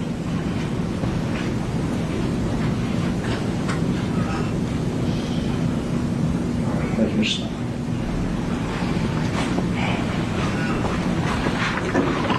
All right. You and Justin jump back in the car. You've been hit in the shoulder On my leg. and in the leg. Justin may or may not have been hit, but said Yeah, something got scraped on your back. scraped in the back. All right, what now? We went back on Bradley Street. Did y'all go to Bradley Street slow or fast? Nah, we went back fast. Or back fast? We went back fast. We weren't trying to, get caught. So Okay. he gave me the keys to the expedition. So He he gave you parked the beans. Who gave you the keys to the Justin execution? gave me the keys to the expedition. Okay. So I moved the truck out the way, and he pulled the beans in the yard. So the expedition, was it parked in the driveway at Bradley? Yeah, we parked in the driveway. Yeah. And he gives you the keys to the Expedition? Yeah, You get inside to move it? yeah. And then where does he put the Mercedes? He put it like right there with the Expedition in the front yard. Okay, so the front driveway area of Bradley, is that right? I never understood why they parked the car at Bradley. Because that's a place where, they film multiple music videos at. There are various videos of them at that exact same address online. Why would you park a vehicle at an address you guys are known to be at? Like, What do you do next? we jumped in the Expedition. We was on our way to the gas station with FaceTime Juke. Let them know they was out working. Who FaceTime Jook? Justin had FaceTime Juke, spelling out dog. You know what I'm saying? Let them know that we did it. And let's back that up. You say, let him know it was y'all's work. Right. You said somebody spelled out Dolph. Who spelled out Dolph? Justin spelled out dog. When you say Juke. spelled out Dolph, what do you mean? Like the sign language. With Jailhouse sign language. like this would be an O? Nah, yeah, I think I don't know how to do it, but Okay. something like that. All right, so there was some sign. Okay. The more they talk, the more I'm getting more convinced that Straight Drop was a serial killer, homie. Straight Drop was too good at this, yo. I know we said, they were some peon. Cornelius Smith is a peon killer. Peon. But Straight Drop, nah, yo. Straight Drop got more skulls under his belt, homie. Y'all not hearing what I'm hearing? Y'all not hearing what I'm hearing? Y'all didn't hear that? First off, we already went over how strategic and methodical Straight Drop was. He was the only one who knew to keep them gloves on at all times. Before picking up Cornelius, he already parked a second getaway vehicle strategically. As soon as it was done, got the second vehicle out of there, had a change of clothes already ready for him. So his shit was methodical, step by step by step by step by step. And I'll be real, like how they quote unquote seen golf by coincidence, bro. I don't think it's by coincidence, bro. I think Straight Drop knew what's up. Like Cornelius, the one who's scrambling, trying to change clothes, trying to move. No, methodical. And then after young Dolph got killed, wait, there's a green screen. Right? And then after Straight Drop got killed, right? After Straight Drop got killed, he said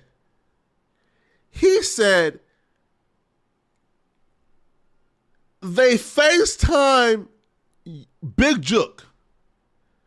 They FaceTime Big Jook and Straight Drop knew sign language.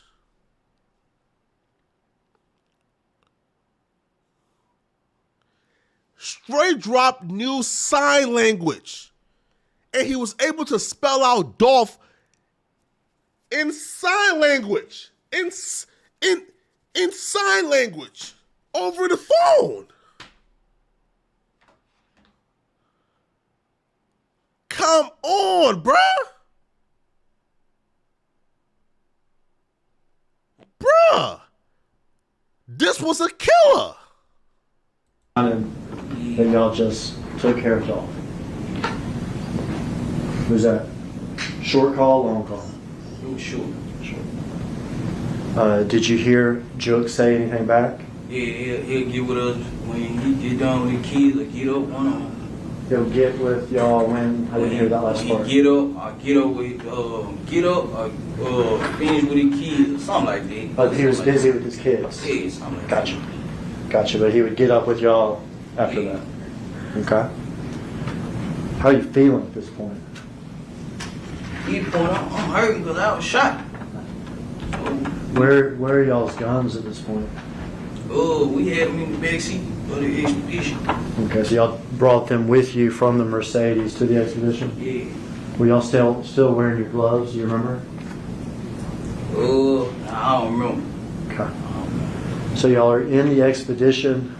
The FaceTime call with Jook has happened.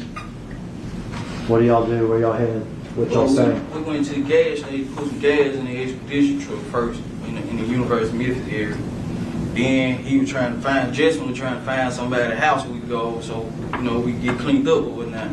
All right. You needed some medical attention or something. Yeah, he had called one of his partners, Justin had called one of his partners to bring me a wound kick or whatever. Do you know who he called? I don't know who he called. Okay. Do you have your phone with you during this?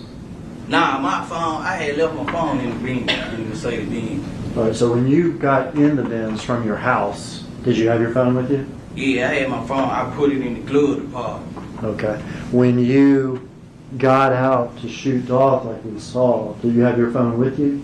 Nah, it was in the glove department of the Benz. Okay. Had you put it in the glove compartment so that it wouldn't be on you? Yeah, I put it in. But you forgot it. Yeah, I forgot it. So when you and Justin in the expedition, you don't have your phone, but he has his. Yeah. Is he able to make contact with somebody to figure out how to get stuff or where to go? He had called one of his cousins. He said whose house we went over in White Haven, so we cleaned up, change clothes or whatnot. And Quit had called like, man, y'all gotta clean this stuff up. Quit had called, and I was like, man, get my phone at the car. Get my phone at the car. Left my phone in the car. So he was like, all right, we need to move this car. That's what Quit was saying. So we talked to Jook right after, Yeah, but Quet too. yeah. And do you remember whether or not the conversations with Quet happened before y'all got to his cousin's apartment or after? Yeah, I can't recall. Okay. But it was all close together. Yeah, it was all close. And tell me again what Quet said during these conversations? Yeah, we had to get rid of that car. We had to move that car, get rid of it. Because y'all had put this car in a driveway. But they never moved the car because the car got found there. On Bradley, right? Yeah, right across the street from your house. Right across the street from where Quet lives. West State, right. He said y'all need to move this. Yeah, we gotta burn that junk up. Gotta get rid of it. Y'all were busy trying to get yourselves taken care of, though. Yeah, we went, we changed clothes or whatever. And I had poured peroxide on me and wrapped myself up. And I had to text my girl to come get me. Text her the address off of Justin's phone to come get me. And let's get there, but you said that Justin had contacted his cousin about going to her place, is that right? Yeah. Is that Kiana Hopper?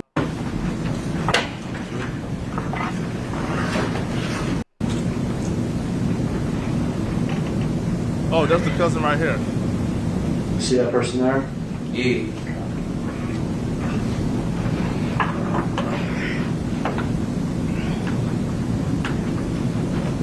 I ain't gonna lie, she kind of thick though. Kiana kind of thick. I'll hit.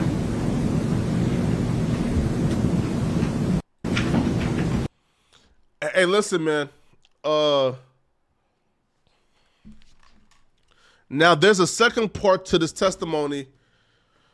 There's a second part to this where Cornelius is talking about how much he got paid, et cetera, which we will react to shortly. So, yeah, we'll react to that shortly. All right. Now, people, listen, man. I enjoyed this live stream. We'll be back tomorrow. All right. Please like, subscribe, comment. Okay. I'm gonna see you guys tomorrow. Okay, people. Subscribe to More Flacco. Follow the Instagram page at Poetic